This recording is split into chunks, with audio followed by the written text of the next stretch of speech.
Alright, good evening, ladies and gentlemen. This is your friend KNKL, Keenan Lafferty. Today I'm going to be bringing you a very special shoutcast. I'm not going to be doing StarCraft much anymore. I've been getting a lot of feedback, people saying that they want to see more art from me. But at the same time, I really love shoutcasting, so I'm going to try something. I'm going to try to do both at the same time. I'm going to give you the very first art shoutcast today. Today it's going to be featuring a character from Darkstalkers. Her name is Hsien-ko. She's also in the new Marvel vs. Capcom 3. So anyway, without further ado, we will get this started right now. Alright, so basically, the idea behind this, for the pose and everything, is I really wanted to kind of put her in a fun pose that would be very,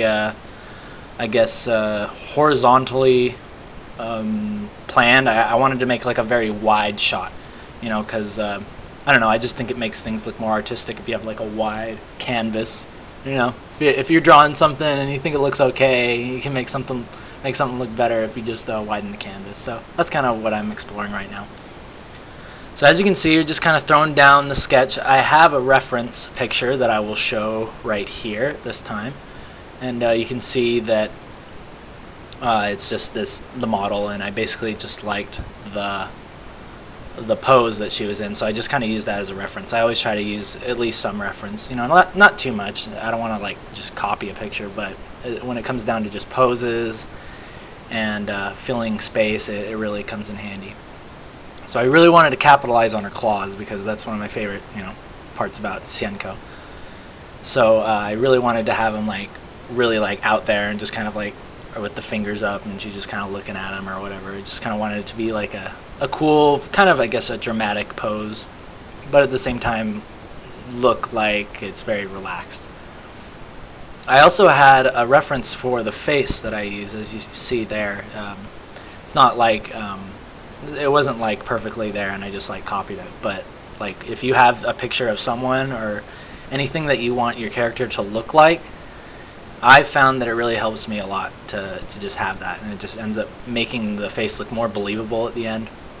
And in general, everything that you use a reference for will make it look more believable in the end, just because you're looking at something real. So there you go. The lines are all done, and we're moving right on into the color. The way that I've been trying to work like this recently, just because it's faster. I'll just do the sketch, and rather than go over everything and make the lines again, clean up the lines, I'll just go ahead and just set it to multiply and then start the colors right underneath it. So I threw down the flats, as you just saw there. I want it to be a very bright color palette. I made the pinks very, very vibrant, as well as the purples. I made her skin a very light blue, so I always like to start light and then move into the darks. Anyway, I hope that's not coming through. My friend's girlfriend is in the other room laughing, so I don't think that should come through. Hopefully not. But if so, doesn't really matter. Now we're moving on into the lights. Pretty much adding the lights. And this is always fun because this is when the picture starts to take shape and you really start to add the dimension to it. And basically what I wanted to do is really have a lot of, hue changing in the light. You can see how it goes from a purple to more of a more reddish or pinkish color. And I just think that kind of adds a more exciting feel to it rather than just go from purple to light purple.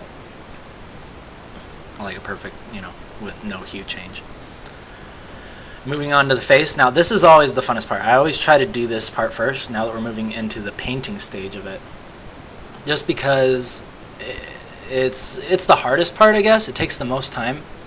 And once this is done, if the face looks good on a drawing, then I pretty much see it as downhill from there because, it depends. If you're drawing a full body and everything, you have to get all the musculature and everything in there. That's still going to be really hard, but I think the face is oftentimes the most important part of the drawing, especially if you're drawing a character. For me, I really like to have a lot of my focus centered on the face and the character, and I want you to be able to look at it and kind of feel the emotion that they're feeling, or just feel the character, and I try to make it match Hsien-ko's personality that I've kind of, imagined for myself. I didn't play a lot of the Darkstalkers games, but I really like the way that they kind of they copied all the stuff for Marvel vs. Capcom 3. Like, her moveset is all like the same, and the animations are all the same, and I really like that. So yeah, I was really happy with that. So alright, so the face is done. Moving on to the clothes. We are downhill from here now. I was pretty happy with the face, and I'm just moving into the clothes. Now, let's see. You can see me putting in the reflected lights there. For any of you who are trying to, when you're working with drawings and you're trying to go for a more realistic feel, the thing that I've noticed that pushes it from a cartoon to a more realistic look is really just reflected light. You put your normal shadows on there, and then the lights, and most people will stop there. But to take it just to that next feeling and like really give it space and depth, all you got to do is just put on those reflected lights, which is, reflected lights is just like the colors, like that pink on the underside of her claw right now.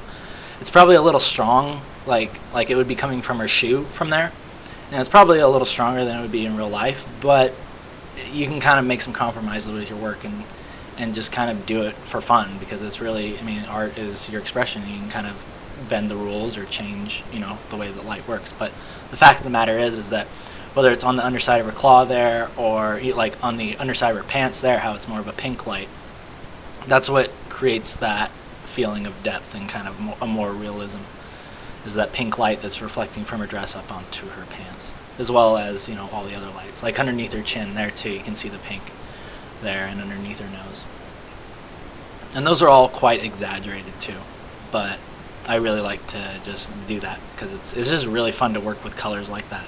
You have the dark blues and then a strong pink, and right there you saw me putting in like a very slight blush to her cheeks, just to give her a little more of a darkness under her eyes. I just feel like it makes it look a little better.